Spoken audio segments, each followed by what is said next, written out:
दीप की शादी। शशि की सौतेली माँ ने उसकी शादी की तो बड़े घर में, लेकिन पति कोई काम न करता। आप ससुर जी के साथ काम पर क्यों नहीं जाते? अब हाँ जाऊंगा, लेकिन कल से। आज जरा मैं दोस्तों के साथ घूमने जा रहा हूँ। शशि के 2 बच्चे होते हैं, लेकिन रमेश का हाल वैसा का वैसा ही रहता है। एक दिन, सुनिए ना, बच्चा रो रहा है, इसके दूध के लिए पैसे नहीं है। अरे तो पिताजी से ले लो ना। क्यों? अगर आप में कमाने की क्षमता नहीं थी तो शादी क्यों की? तभी घर आई बड़ी ननद बोल पड़ती है। आहा, तुम्हारी माँ को साफ साफ कह दिया था कि लड़का ना कमाता है ना कभी कमाएगा। हम 4 बहनें हैं इसका ख्याल रखने के लिए, और पिताजी का इतना सारा पैसा, तुम्हें किस चीज की कमी रखी है?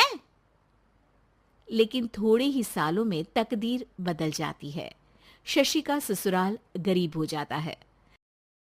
सब बिकने के बाद शशि अपने पति, बच्चे और सास के साथ किराए के मकान में आ जाती है।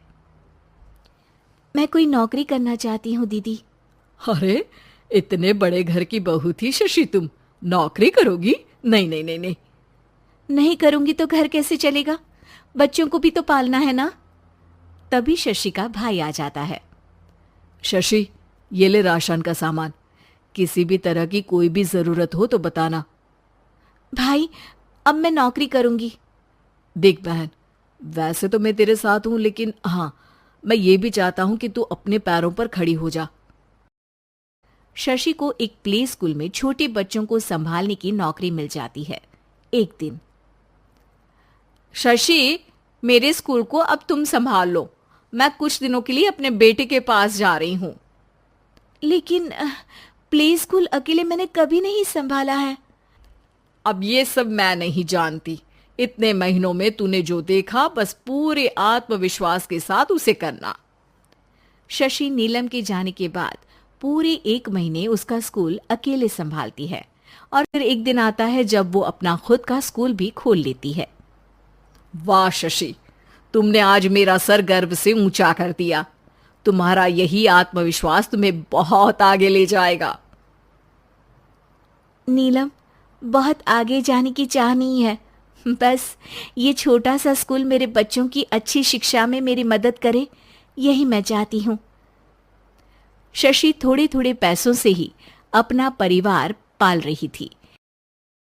एक दिन उसके घर उसकी बड़ी ननद आती है। अरे भाभी, घर में कूलर तो लगा लेती, मेरी माँ को कैसे पंखे में लिटा रखा है। अरे तो शशि कौन सा एसी लगा कर सो रही है, वो भी तो यहीं रहती है ना मेरे पास। ज्यादा यहाँ आकर मेरी बहू को परेशान न किया करो। हाँ, मुझे भी शौक नहीं है इस छोटे से घर में आने का। मैं तो बस ये बोलने आई थी कि मेरे बेटे की शादी है तो ननिहाल का जो नेग होता है वो ले आना। हाँ, जितना बनेगा कर देंगे, और ना हुआ ना तो वो भी नहीं करेंगे। तभी शशि बोल पड़ती है।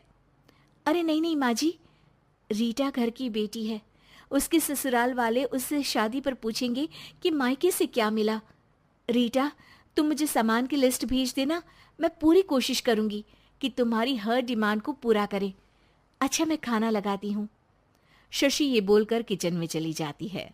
धीरे धीरे कर शशि किसी न किसी तरह अपनी सारी ननदों की डिमांड भी पूरी करती, बच्चों की ख्वाहिशें भी, और उनकी पढ़ाई के लिए पैसे जोड़ती। एक दिन जब शशि का बेटा 12वीं पास करके आता है। माँ, अब तुझे काम करने की जरूरत नहीं है। मैं अब कोई ना कोई नौकरी करके पढ़ाई भी साथ कर लिया करूंगा। शशि को लगता है कि बेटा और आगे पढ़ाई करे, लेकिन वक्त की मार के कारण वो बेटे को काम के लिए हाँ कर देती है। अब बेटा एक बैंक में चपरासी बन जाता है। लड़का देखने में तो बड़ा अच्छा है, अंग्रेजी भी पटर पटर बोलता है, फिर चपरासी क्यों? लड़का सारी बात मैनेजर को बता देता है। अच्छा, तो मैं तुझे एक मौका देता हूं। तू यहां रहकर दूसरे डिपार्टमेंट का भी काम सीख। अगर तू किसी एक का भी काम अच्छे से सीख गया तो मैं तुझे यहाँ टेबल चेयर में बैठने वाली नौकरी दे दूंगा। लेकिन एक दिन शशि की ननद उसे फोन करती है। अरे भाभी, देखो मायका तो मेरा तुम लोगों से ही है। मैंने आपके बेटे और मेरे भतीजे प्रदीप के लिए यहाँ एक नौकरी देखी है। पूरे 5,000 मिलेंगे। वैसे करता ही क्या है, चपरासी ही तो है ना। कोई बात नहीं रीटा, मैं उसे इस शहर के बाहर नहीं भेजना चाहती हूँ। बाकी वो शाम को आएगा तो मैं पूछ लेती हूँ। वहीं प्रदीप मैनेजर की बात से खुश हो जाता है और मैनेजर के काम पर ही नजर रखने लगता है। वो उनकी तरह के पेपर पढ़ता, काम करता और आने वाले लोगों की बातें सुनता। एक दिन बैंक में ऑडिट वाले आते हैं। ये गलत है, पूरी बैलेंस शीट नहीं मिल रही है, कहीं ना कहीं गड़बड़ है। ए मैनेजर, क्या करते हो? बैंक के पैसों का हिसाब सही नहीं है। मैनेजर के पसीने छूट जाते हैं। तभी प्रदीप वहां जाता है। अब क्या मैं ये बैलेंस शीट देख सकता हूँ? अरे बेटा मजाक नहीं, जाओ पानी लेकर आओ एक गिलास। प्रदीप मैनेजर को पानी लाकर देता है और फिर ऑडिटर से कहता है, देखिए सर, मैं आपको बता सकता हूँ कि कैसे बैलेंस शीट को आप लोग गलत तरीके से जोड़ रहे हैं। ऐसा बोलकर प्रदीप एक एक कर सारे डाउट क्लियर कर देता है। अरे हाँ, ये तो पॉइंट हमने देखे ही नहीं थे। गुड, कौन है ये बच्चा?